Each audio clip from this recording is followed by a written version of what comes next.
Capital crime के साथ राजा लियाकत आपकी खिदमत में हाज़िर। सबसे पहले मेरा सलाम कबूल कीजिए।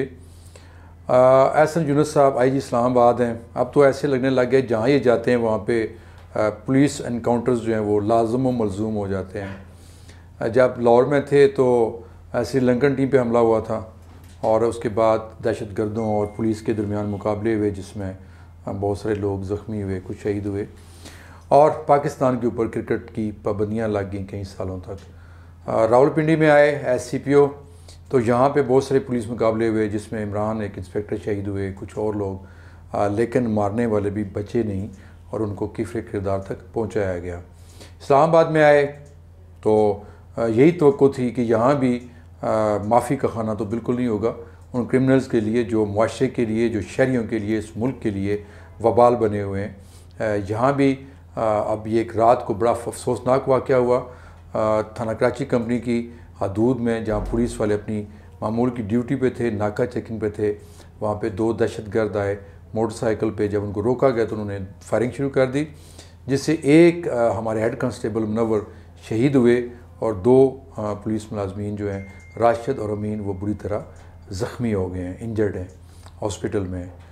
लेकिन पुलिस ने बड़ी जवामर्दी से मुकाबला किया और दोनों जो दहशतगर्द थे उनको मौके पे ही जहन्नम वासल कर दिया और यही उनका अंजाम होना चाहिए था। जो लोग मुआशरे के लिए, शहरियों के लिए, उनकी इज़्ज़त जान माल के लिए दहशत बने होते हैं उनका अंजाम ऐसा ही होना चाहिए। क्योंकि सॉरी टू से हमारा जो अदालती निज़ाम है, हमारा जो जुडिशल सिस्टम है, उसमें बड़े बड़े दहशतगर्द पकड़े जाते हैं लेकिन बड़ी आसानी से वो निकल जाते हैं कानूनी मुश्काफियों का सहारा लेके। एहसन यूनुस साहब ने यहाँ जब चाय लिया as inspector general of police तो उन्होंने शुदा की फैमिलियों के साथ ये चाय लिया था। और दूसरी तरफ साजिद कैनी साहब हैं सिटी पुलिस ऑफिसर रावलपिंडी, उन्होंने भी शुदा की फैमिलियों के साथ ही अपनी यहाँ से नई एक जॉब का आगाज़ किया है। दोनों शहरों में बड़े काम करने वाले ऑफिसर हैं, दोनों के पास बड़ी अच्छी टीम है। इस्लामाबाद में तो IG जो हैं एहसन यूनुस वो अपने तमाम साथियों को लेके हैं जिनमें राय मज़हर हैं, SP ज़िया हैं, सैयद अली हैं, एक फैसल साहब हैं वो भी नहीं आए लेकिन वो भी आ जाएंगे। बाकी भी जो उनकी टीम, जो उनके काबिल तमाज़ साथी रहे हैं माजी में, उनको वो इस्लामाबाद में लेके हैं। इस्लामाबाद इस वक्त यकीनन मनशियात फ़रोशों, कब्ज़ा ग्रुपों और दहशत गर्दों की अमाजगा बना हुआ है। आज जब नमाज जनाजा थी शहीद की पुलिस लाइन में तो वज़ीर दाखिला शेरशीद साहब भी वहाँ पे आए और उनका ये कहना कि इस्लामाबाद में ख़तरात हैं, बड़ा ये एक फ़िक्र अंगेज़ चीज़ है। लेकिन फ़िक्र करने की ज़्यादा ज़रूरत इसलिए नहीं है कि एहसन यूनुस यहाँ पे मौजूद हैं जो दिन रात इस हवाले से मैं समझता हूँ कि बड़े ही एक्टिव रोल प्ले करते आए हैं और अगर कोई ऐसा होता है तो फिर वो बच के नहीं जाता। ट्रैक रिकॉर्ड तो यही है। कब्ज़ा ग्रुपों के ख़िलाफ़ भी कार्रवाई जारी है, बहुत सारों को पकड़ा गया है, बहुत सारों के ख़िलाफ़ गिरफ्तार किया जा रहा है। ये एक छोटा सा शहर है इस्लामाबाद, कंपैरेटिवली लाहौर, कराची, रावलपिंडी या फैसलाबाद इस तरह के बड़े शहरों के। लेकिन अगर क्राइम की रेशो देखी जाए तो इस्लामाबाद में इंतहाई ख़तरनाक सूरत हाल है। कोई ऐसा थाना नहीं है जिसके हदूद में डकैती, अगवा, कब्ज़ा, चोरी, गाड़ी छीनने की वारदातें ना हो रही हों। और बेड लक के सेफ सिटी होने के बावजूद जिस रफ्तार से यहाँ पे जराइम बढ़ रहे हैं उस रफ्तार से मुजरमों की बीच कुनी नहीं हो रही। कहा यह जाता है कि KPK से लोग आते हैं, वारदात करते हैं, निकल जाते हैं, या रावलपिंडी से इस्लामाबाद में दाखिल होते हैं और वारदात करते हैं और पिंडी की तरफ आ जाते हैं। लेकिन ना तो पिंडी पाकिस्तान से बाहर है और ना ही KPK पाकिस्तान से बाहर है। और इस्लामाबाद को इस बात के ऊपर तो किसी सूरत भी पुलिस को ये नहीं कहा जा सकता कि वो इसलिए नाकाम है कि वहाँ से आते हैं और चले जाते हैं। जब आते हैं तो आपके जगह जगह सेफ सिटी है, कैमरास हैं, आपके पुलिस के नाके हैं, आपके बहुत सारी डिपार्टमेंट हैं, स्पेशल ब्रांच है और आपके जो मोटरसाइकिल पे घूमने वाले लोग हैं, बहुत सारे आपके पास ज़राए भी हैं और दूसरे शहरों की निस्बत इस्लामाबाद में ज़्यादा अच्छे ज़राए हैं। तो इसलिए ये कहना बिल्कुल आपको इस जिम्मेदारी से अलग नहीं करता कि वो उधर से आते हैं और चले जाते हैं। आते तो हैं, जराइम तो यहाँ पे होते हैं। 2 मैं समझता हूँ कि यहाँ पे एयर वाइस मार्शल जिनके घरों में डकैतियाँ हुई, एक तो मुझे पता है अच्छे तरीके से कि अभी तक वो अरेस्ट नहीं हो सके मुलज़म उनके। ये बड़ी एक तशवीशनाक सूरत हाल है। उसके डॉक्यूमेंट्स FIR कापी, ये एहसन यूनुस साहब के आने से पहले की वारदात है और दिन दिहाड़े हुई थी 3 बजे।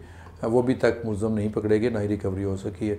इसी तरह जो कब्ज़ा ग्रुप्स हैं वो ददनाते फिर रहे हैं, ज़मीनों पे कब्ज़े होते हैं, प्लाटों पे कब्ज़े होते हैं, मकानों पे कब्ज़े होते हैं, और अगर कोई मज़ामत करे तो फिर आगे से उसको गोलियां लगती हैं या वो मारे जाते हैं या डर के वो भाग जाते हैं। मैं ये ज़रूर कहूँगा कि जब तक पुलिस की कमांड इस हवाले से बिल्कुल ज़ीरो टॉलरेंस पॉलिसी नहीं बनाती, ये काम नहीं रुकेंगे। वक्ती तौर पे हो सकता है कि ये जो कब्ज़ा ग्रुप्स के डॉन हैं ये चले अंडरग्राउंड हो जाएं, लेकिन ऐसा होगा नहीं, क्योंकि ये माजी पिछले 18-20 साल से तो यही होता है कि हर आईजी जब आते हैं, डीआईजी ऑपरेशन आते हैं, वो बड़े बड़े दावे करते हैं और कुछ अर्सा काम भी होता है, लेकिन उसके बाद फिर वही एक रवायती काम शुरू हो जाता है। ये कहा जाता है कोशिश की जा रही है। मैं दूसरी बात करना चाहूँगा कि जितनी गाड़ियाँ यहाँ से चोरी होती हैं इस्लामाबाद के अंदर से मुख्तलिफ थानों के दूर से, उसका टोटल 25% तकरीबन रिकवरी होती है, वो भी कई सालों के बाद।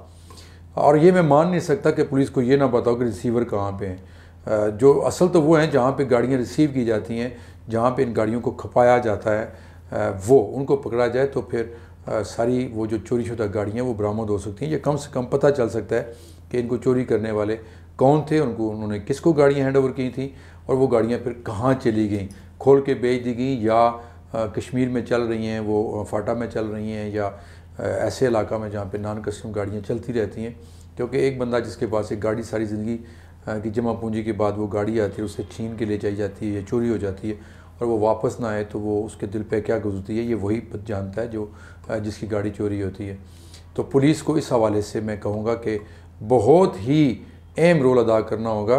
बड़े अच्छे आपके पास डीएसपी रुखसार मेहदी साहब सीआईए में मौजूद हैं, आपके और भी बहुत सारे अच्छे ऑफिसर्स हैं। एंटी कार लिफ्टिंग सेल जो है उसको मुतहरक करने की ज़रूरत है। और जहाँ तक कब्ज़ा माफिया का तल्लक है तो मैं कहूँगा कि रूरल एरिया जो है आपका, जिसमें एसपी ज़ियाद साहब बैठते हैं माशाल्लाह, वहाँ बड़े बड़े कब्ज़ा ग्रुप्स हैं, क्योंकि वहाँ पे आई भी है, उनका गुलबर्ग टाउन है और बहुत सारी हाउसिंग सोसाइटी हैं।